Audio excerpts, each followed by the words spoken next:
नमस्कार। प्रभात साक्षी news network के खास कार्यक्रम विश्व खबरों में आप सभी का स्वागत है। चीन को अपने सफल आर्थिक मॉडल पर बड़ा गर्व था।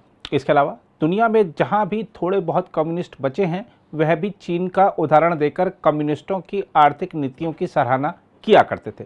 लेकिन चीन का आर्थिक मॉडल ढहने की स्थिति में आते ही दुनिया भर के कम्युनिस्टों ने चुप्पी साध ली है। दूसरी ओर चीन अपनी अर्थव्यवस्था को ढहने से बचाने के लिए उसकी मरम्मत के जो भी उपाय कर रहा है वह विफल हो जा रहे हैं, जिससे दुनिया भर के आर्थिक विशेषज्ञ भी हैरत में हैं। दरअसल अपनी मजबूत अर्थव्यवस्था के चलते ही चीन का पूरी दुनिया में दबदबा था, लेकिन अब चीन की मजबूती का आधार ही बचने की स्थिति में नहीं नजर आ रहा है, जिससे उसके भविष्य पर संकट मंडराता दिख रहा है।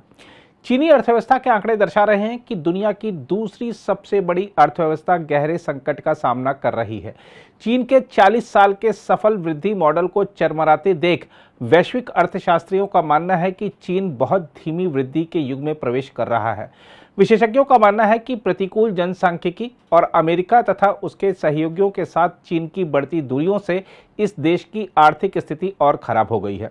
बताया जा रहा है कि चीन में विदेशी निवेश और व्यापार में लगातार तेज गिरावट आने से चीनी राष्ट्रपति शी जिनपिंग दिन भर अपने कार्यालय में माथा पकड़कर बैठे रहते हैं। जिनपिंग आर्थिक विशेषज्ञों की इस भविष्यवाणी से भी परेशान बताए जा रहे हैं, जिसमें कहा गया है कि चीन में आर्थिक कमजोरी का यह दौर अस्थायी नहीं है, बल्कि इसका लंबे समय तक असर देखने को मिलेगा। आर्थिक विशेषज्ञों का तो यहां तक मानना है कि चीन की अर्थव्यवस्था जिस तरह रसातल में जा रही है, वह आर्थिक इतिहास की सबसे बड़ी घटना होने जा रही है।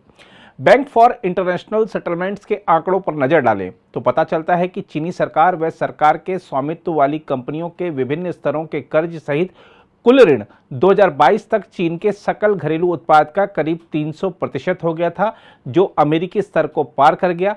हम आपको बता दें कि यह अनुपात साल 2012 में 200% से भी कम था।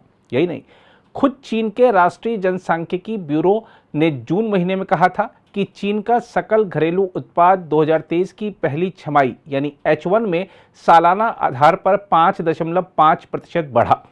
पहली छमाही में चीन का जीडीपी 59,300 अरब युआन रही। आंकड़े दर्शाते हैं कि महामारी के बाद पहली तिमाही में तेज शुरुआत के बाद चीन की अर्थव्यवस्था में रिकवरी धीमी हो गई है, क्योंकि चीनी उत्पादों की देश और विदेश में मांग कमजोर हो गई है और अर्थव्यवस्था को समर्थन देने वाली चीन सरकार की नीतियां आर्थिक गतिविधियों को बढ़ाने में विफल रही हैं। चीन के हालात पर गौर करें तो एक चीज जो सबसे पहले स्पष्ट रूप से उभर कर आती है वह यह है कि कोरोना वायरस के जनक चीन ने ही कोविड महामारी का दंश भी सबसे ज्यादा झेला है, लेकिन उसने यह बात कभी स्वीकारी नहीं है। अब जब चीन में कोरोना के सख्त प्रतिबंध हटे तो लोग पहले जैसा जीवन जीना चाहते हैं, लेकिन आर्थिक संकट उन्हें ऐसा नहीं करने दे रहा। चीनी मीडिया की खबरों के अनुसार लोग अब खर्च की बजाय बचत पर ज़्यादा जोर दे रहे हैं, क्योंकि लोगों को लगता है कि कठिन समय के लिए पैसा बचा कर रखना बेहद जरूरी है। वैश्विक मीडिया रिपोर्टों को भी देखेंगे तो पता चलता है कि लोग आगे किसी अप्रत्याशित बीमारी आने पर इलाज के लिए पैसे बचा रहे हैं, या अगर नौकरी चली जाए तो अगली नौकरी मिलने तक के खर्चे चलाने के लिए पैसे बचा रहे हैं। ऐसा इसलिए क्योंकि चीन का रोजगार बाजार बेहद कमजोर बताया जा रहा है। वहां युवा बेरोजगारी 21% से ऊपर की रिकॉर्ड ऊंचाई पर पहुंच गई है। बेरोजगारी और नौकरी खोने के डर के चलते चीनी नागरिक बच्चे पैदा करने से बच रहे हैं। यह स्थिति तब है जब चीन की आबादी बूढ़ी हो रही है और जनसंख्या सिकुड़ रही है।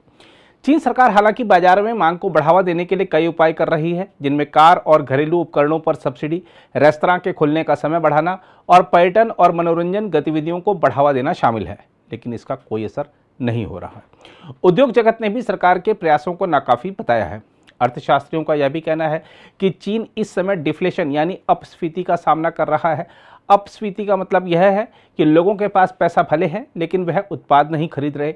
लोग उत्पाद नहीं खरीद रहे तो उनकी कीमतें कम हो रही हैं, फैक्ट्रियां उनका उत्पादन घटा रही हैं और रोजगार के अवसरों को कम कर रही हैं। देखा जाए तो यह स्थिति ज़्यादा दिन चली तो चीन की अर्थव्यवस्था का तबाह होना निश्चित है। आंकड़े दर्शाते हैं कि चीन के फैक्ट्री गेट कीमतों में जुलाई में गिरावट आई, क्योंकि चीनी अर्थव्यवस्था बाजार में मांग को बढ़ाने के लिए संघर्ष कर रही है। अगस्त माह के आंकड़े भी जब आएंगे तो वह जुलाई से खराब ही होंगे। जुलाई माह में चीन के निर्यात और आयात दोनों में गिरावट देखी गई थी और अगस्त में भी यही हाल रहने वाला है। इसके अलावा चीन का रियल एस्टेट सेक्टर और बैंकिंग क्षेत्र भी तमाम तरह की चुनौतियों से जूझ रहा है। कम बैंक ब्याज दरों के बावजूद चिंतित उपभोक्ता और कंपनियां पैसा खर्च करने या निवेश करने की बजाय नकदी को जमा करने पर तरजीह दे रहे हैं। बहरहाल चीन के पश्चिमी देशों से टकराव और उसकी विस्तारवादी नीतियों के चलते जो आर्थिक शीत युद्ध चल रहा है उसका खामियाजा भी चीन को उठाना पड़ रहा है। चीन में विदेशी निवेश लगभग बंद हो चुका है और कई बड़ी कंपनियां चीन को छोड़ चुकी हैं। इसके अलावा चीन जैसे कम मेहनताने वाले श्रमिक और बेहतर तकनीक अब कई एशियाई देशों में भी उपलब्ध है, इसलिए बाहरी उद्योग अब चीन को छोड़ रहे हैं। इसके अलावा चीन ने बहुत से देशों के संसाधनों पर कब्जे की नीयत से उन्हें जो भारी कर्ज दिया था उसकी भरपाई कहीं से नहीं हो पा रही है। चीनी राष्ट्रपति शी जिनपिंग की महत्वाकांक्षी BRI परियोजना पर अब तक अरबों डॉलर खर्च हो चुके हैं, लेकिन यह योजना भी विफल होती नजर आ रही है। कुल मिलाकर चीन का आर्थिक भविष्य अंधकारमय नजर आ रहा है, जिसका बड़ा असर उसकी विस्तारवादी नीतियों पर पड़ सकता है। देखना होगा कि क्या चीन भी पाकिस्तान की राह पर चलते हुए खराब आर्थिक संकट के बावजूद पड़ोसियों से झगड़ा बढ़ाने को ही वरीयता देता है या मिलकर रहने को तरजीह देता है। अगर आप भी लेना चाहते हैं देश दुनिया की तमाम जानकारी तो आज ही सब्सक्राइब करें हमारे चैनल को। साथ ही नीचे दिए बेल आइकन को जरूर दबाएं ताकि हर अपडेट आप तक पहुंच सके।